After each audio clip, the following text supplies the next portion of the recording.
Welcome to everyone here at the Delo Lingkod Meet and Greet with the uniform sectors in Central Luzon.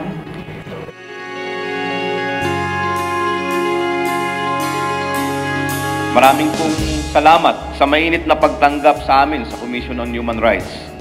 Kami ay nagagalak at nabigyan tayo ng pagkakataon na magsama-sama dito sa Camp Captain Julian Olivas, San Fernando, Pampanga para sa ika-14 na yugto ng lakaran. Isa ho itong magandang pagkakataon ng kamustahan at pag-uusap sa pagitan ng ating mga ahensya upang mapagtibay ang ating samahan sa pagprotekta at pagsulong sa mga karapatang pantao. Lakaran is the Commission's flagship project that allows us to reach out directly to the masses we serve and engage with various sectors of society that play a significant role in the cause of human rights. Today, we are pleased and honored to have the opportunity to meet with you at the uniform sector of Region 3.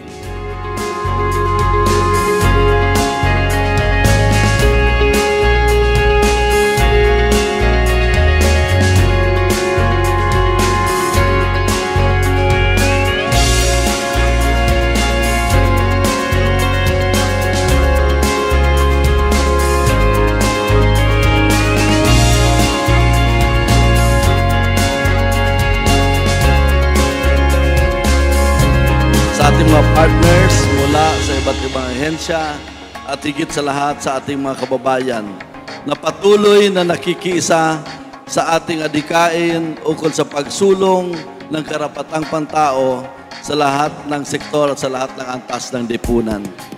Ang inyong presensya at pakikiisa ay nagbibigay ng dagdag na lakas sa ating mga mithiin para sa programang ito. We would like to congratulate the Commission on Human Rights.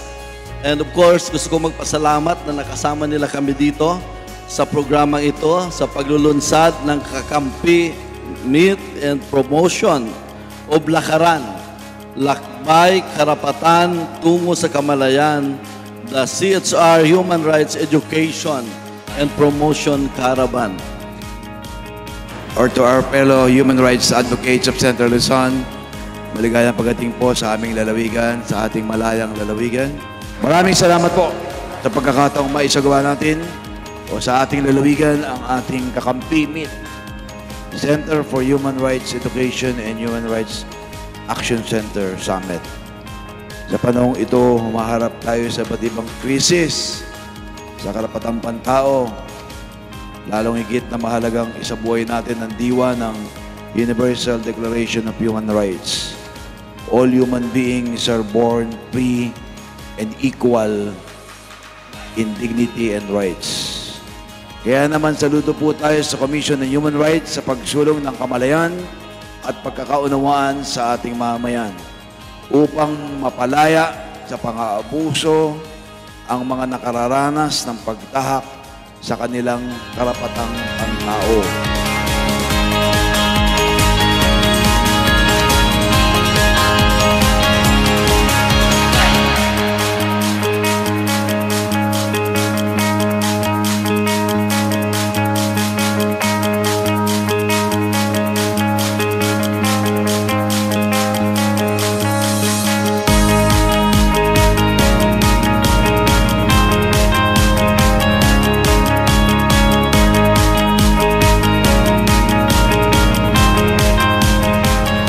Journey that symbolizes hope, resilience, and power of solidarity. Every step, every stop, every conversation is a step closer towards the vision of a country where human rights are universally respected and upheld. This is the essence of Lakaran, a journey not just of awareness but of transformation. We are not merely educating, we are inspiring action, fostering a culture where human rights are lived and celebrated in every household, every barangay, every municipality, every province. We offer our deepest gratitude to all the public officials and members of the Academy. we are all gathered here to celebrate the Commission's dynamic partnership with all of you that promise to yield significant benefits for our community and stakeholders. Through this gathering, we demonstrate that advancing the cause of human rights is not only a possibility, but a moral responsibility. Our shared goal as duty bearers and rights holders is to impart to all a profound understanding and appreciation of the inalienable rights of all Filipinos, and to which all Filipinos are entitled to and deserve.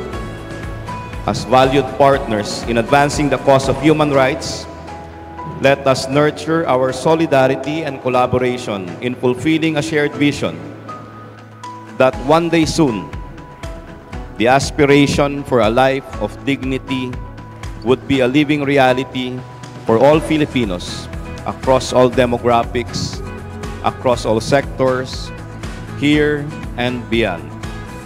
Together, we can rise above the challenges ahead and see the sunrise for all Filipinos, leaving no one behind.